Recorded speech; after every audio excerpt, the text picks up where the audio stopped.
আসসালামু আলাইকুম। Technique easy education থেকে স্বাগতম জানাচ্ছি আমি জুয়েল। আজকের পর্বে আমরা বাস্তব জীবনের সাথে ফাংশনকে রিলেট করে কিভাবে বুঝতে পারি সেগুলো নিয়ে আলোচনা করব। যেমন আমরা এখানে যে উদাহরণগুলো নিয়ে আসছি সেই উদাহরণগুলো যে এরকম হয়, উদাহরণগুলো বাস্তবসম্মত, তাহলে সেটাকে আমরা বলবো ফাংশন।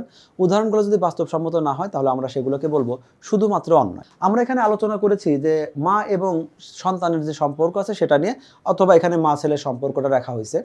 একজন মায়ের একাধিক সন্তান থাকতে পারে, একাধিক ছেলে থাকতে পারে, কিন্তু একটা ছেলের একাধিক মা থাকতে পারে না। আর একটা ছেলের একাধিক সৎ মা থাকতে পারে, বাট একটা ছেলের একাধিক মা থাকতে পারে না।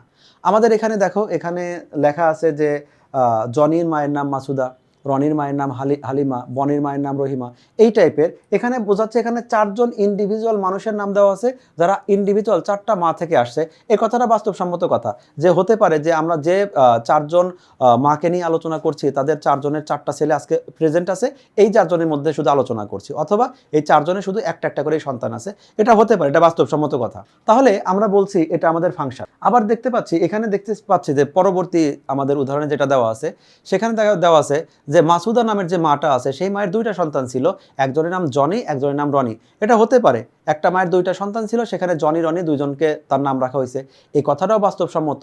তাহলে এটাও আমাদের একটা ফাংশন হতে। কিন্তু এখানে বলা হচ্ছে যে জনি নামের যে সাউন্ড নাই, ওকে, এখানে আমরা সর্বশেষ উদাহরণটা যেটা, সেটা হলো রনি নামের যে ছেলেটা আছে তার দুইটা মা, দুইটা আপন মা, একটা হলো হালিমা, একটা রহিমা। এটা ইম্পসিবল ব্যাপার, একটা সন্তান দুইটা মায়ের গর্ভ থেকে আসতে পারে না।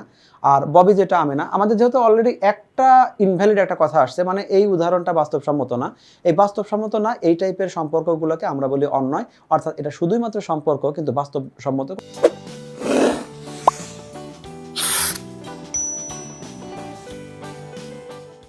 এভাবে বাস্তব ঘটনার সাথে আমরা অনেক সময় রিলেট করে ফাংশন এবং অন্যায় এগুলো আমরা উদাহরণ দেই।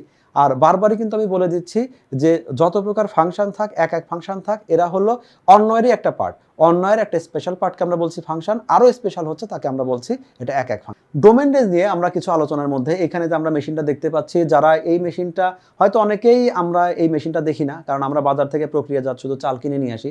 এটা আসলে দুই ধরনের মেশিন হয়। এই টাইপের মেশিন থেকে অনেক সময় ধান দিলে চাল বের হয়, অনেক সময় গম দিলে আটা বের হয়, বা চাল দিলেও আটা বের হয়। অর্থাৎ এই টাইপের মেশিন আটা এবং চাল বানানোর একটা মেশিন। এই মেশিনে যদি আমরা ধান দেই তাহলে এক পাশ দিয়ে আমাদের যে চাল বের হচ্ছে, তাহলে ধানটা হলো ইনপুট অর্থাৎ ডোমেন, চাল যেটা বের হলো সেটা আমাদের আউটপুট অর্থাৎ রেঞ্জ। অথবা এই মেশিনটাতে আমরা ওই আলাদা একটা পার্ট আছে যেখানে যদি ধান না, যদি চাল দেওয়া যায় অথবা গম দেওয়া যায়, সেটা আমাদের আটা হিসেবে কনভার্টে চলে আসে। তাহলে আমি ইনপুট হিসেবে যে চাল দিচ্ছি বা ইনপুট হিসেবে যে আমি গম দিচ্ছি, সেটা যদি আটা হয়ে বের হয়ে আসে, তাহলে চালটা হলো আমাদের ইনপুট আর আউটপুটটা হলো আমাদের আটা।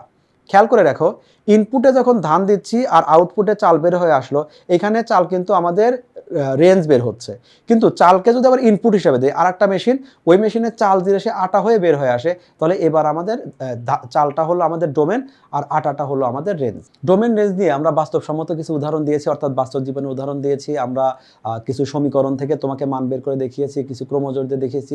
এই সবগুলো উদাহরণ দেওয়ার উদ্দেশ্য আমাদের এটা ছিল যে ডোমেন রেঞ্জ সম্বন্ধে যেন তোমরা ক্লিয়ার একটা আইডিয়া পাও। আর আমার বিশ্বাস তোমরা ডোমেন রেঞ্জ সম্বন্ধে একটা ক্লিয়ার আইডিয়া পেয়েছো। আমরা পরবর্তীতে এই টপিকের উপর বেস করে আমরা অনুশীলনী সমস্যাগুলো সমাধান করব। আজকের মতো এখানে, আল্লাহ হাফেজ।